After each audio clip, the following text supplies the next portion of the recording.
कमी करण्यात आली आहे, जे सर्वसाधारण मिडियम क्लास आणि कमी वीज वापरणाऱ्या ग्राहकाकरता आहे, त्यांची वीज कमी करण्याचा निर्णय घेतला आहे. छगन भुजबळ ज्या पद्धतीनं काल दिसले तुमच्या याच्यामध्ये, भाजपमध्ये येतील छगन भुजबळ अशी शक्यता काही तुम्ही वर्तवली तारे जात आहे. तोडताय. मीडियाच्या लोकांना माझी विनंती आहे की कार्यक्रमात आले आहे, तो काही पॉलिटिकल कार्यक्रम नव्हता.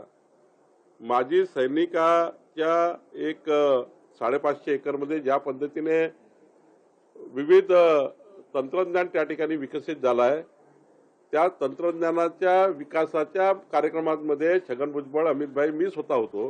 कोणतीही पॉलिटिकल चर्चा आली नाही. तो पॉलिटिकल कार्यक्रमही नव्हता.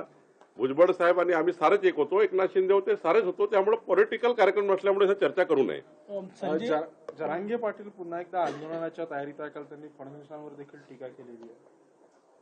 नाही, मला असं वाटतं जरांगेंचं आंदोलन हे सामाजिक आंदोलन आहे. त्यांनी समाजाचं आंदोलन करण्यामध्ये किंवा त्यांना वाटतं की आमच्या सरकारने न्याय दिला पाहिजे, तर त्यांना आंदोलन करण्याची मुभा आहे. आमचं सरकार न्याय देत आहे. एवढं न्याय देणारं सरकार या महाराष्ट्रात कधीच आलं नाही.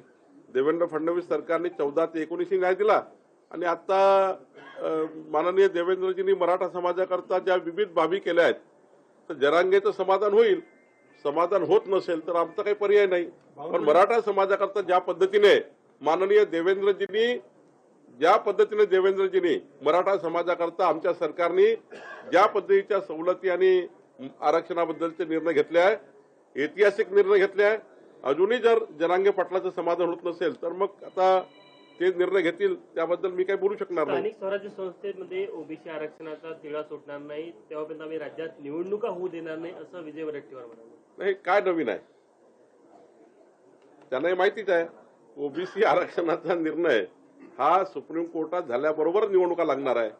त्याच्यात वडेट्टीवारचा काय रोल आहे? सुप्रीम कोर्टाचा रोल आहे. सुप्रीम कोर्ट निर्णय करेल त्या दिवशी निवडणुका लागेल. आणि थांबल्या कशा करताय? ओबीसी आरक्षणाकरताच थांबल्या आहे. त्यामुळे ज्या दिवशी ओबीसी आरक्षणाचा निर्णय सुप्रीम कोर्टात होईल त्या दिवशी निवडणुका लागतील. वडेट्टीवार सुप्रीम कोर्टाच्या निर्णयावर असं काही बोलू शकत नाही. ऑर्डनन्स फॅक्टरीमध्ये काल ब्लास्ट झाला, त्या ठिकाणी 8 लोक ज्या मृत्युमुखी पडले आणि 7 लोक ज्या जखमी झालेले आहे. महसूल मंत्री म्हणून या घटनेकडे तुम्ही कसं बघता? नाही, यामध्ये जे काही अपघात झाला आहे, जो ऍक्सिडेंट झाला आहे, त्यामध्ये सरकारचे पूर्ण लक्ष आहे. त्या ठिकाणी संपूर्ण सरकार म्हणून जे आमचे जिल्हाधिकारी आहेत, आमचे सर्व त्या ठिकाणचे प्रांत आहे, आमचं प्रशासन आहे, पोहोचलेलं आहे. आणि त्या सर्व जे काही परिवार आहे त्यांना मदत केली पाहिजे या भूमिकेमध्ये सरकार आहे. सहकार मंत्री झाल्यावर अमित शहा सहकार मंत्री झाल्यावर घर लागली सहकार खात्याला, संजय राऊत यांनी टीका केली. नाही, संजय राऊताबद्दल तर काय मला कळत नाही. वेळेपणा त्यांच्या डोक्याला लागलेला आहे. एक प्रकारचे वेळेपणाचं नेतृत्व आहे. आणि संजय राऊतावर मी काही बोलू नये, कारण कालही संजय राऊत बोलले. म्हणजे संजय राऊत तर मला असे दिसतात की विश्वातले जर काही यादी केली जमिनीच्या व्हॅल्यूवर, जे उत्कृष्ट व्हॅल्युअर्स आहे जमिनीचे, सर्वात उत्कृष्ट विश्वविख्यात व्हॅल्युअर संजय राऊत दिसतील. काल ते म्हटले कोराडी महालक्ष्मी जगदंबा संस्थानाची 10 एकर जमीन जी अनेक वर्षापासून लीज होती, ती लीज आम्ही रिन्युअल केली सरकारकडनं मागच्या सरकारमध्ये. ते म्हणतात 600 कोटीची आहे. आता हा विश्वविख्यात व्हॅल्युअर आहे संजय राऊत, याला बक्षीस दिलं पाहिजे कुराडी मंदिरात आणून. मी त्यांना बोलवणार आहे कुराडी महालक्ष्मी मंदिरात, आणि त्यांना आई महालक्ष्मीच्या जगदंबेच्या संस्थानामध्ये कुठली 600 कोटीची जमीन आहे जरा एकदा त्यांना दाखवून दिली पाहिजे. हे असे वेळेपणा झालेले, डोक्यात फरक पडलेले लोक त्यावर तुम्हाला का विचारतात? मला विचारू नका संजय राऊतावर. ती जमीन महालक्ष्मी मंदिराला मिळालेली आहे, तुमच्या खासगी संस्थेला नाही. आणि ते 600 कोटीचा आरोप करतात. त्या जमिनीची आता मार्केट प्राइस किती आहे?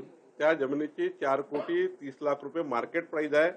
त्यातले पूर्ण पैसे भरून ती संस्थान घेणार आहे. आता 90 लाख रुपये भरलेले आहे संस्थानाने, आणि पुढच्या 30 वर्षामध्ये 4,80,00,000 पूर्ण संस्थानाला भरायचे आहेत. 4,20,00,000 त्याच्या पूर्ण व्हॅल्युएशन आलेलं आहे. आणि संजय राऊत ते वेळे झाले आहेत, ते जगातले सर्वात विश्वविख्यात व्हॅल्युअर झालेले आहेत.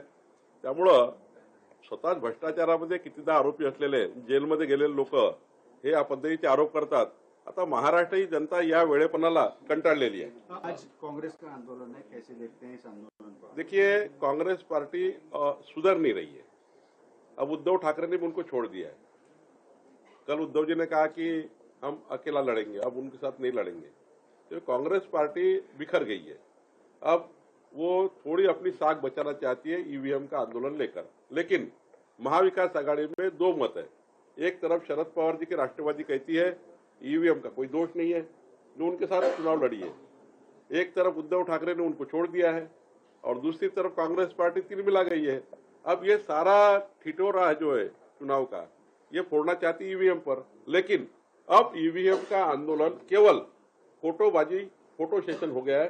अब केवल फोटो लोग निकालेंगे और घर जाएंगे। कोई आंदोलन में जनता का समर्थन नहीं है। महाराष्ट्र में आज से टिकट बढ़ गई है एसटी की, क्या कहेंगे इस पर? देखिए, या घडीची महत्वाची बातमी आहे। जरांगेंना समाजाकरता आंदोलन करण्याची मुभा आहे असं बावनकुळे म्हणतात। विजेची मागणी सौर ऊर्जेवर पुरवली जाईल असं देखील बावनकुळे यांनी स्पष्टच केलेलं आहे। दरवाढीचे प्रस्ताव संदर्भात बावनकुळे भाष्य करतात। लोकशाही मराठी ऐका, पहा, जागरूक रहा।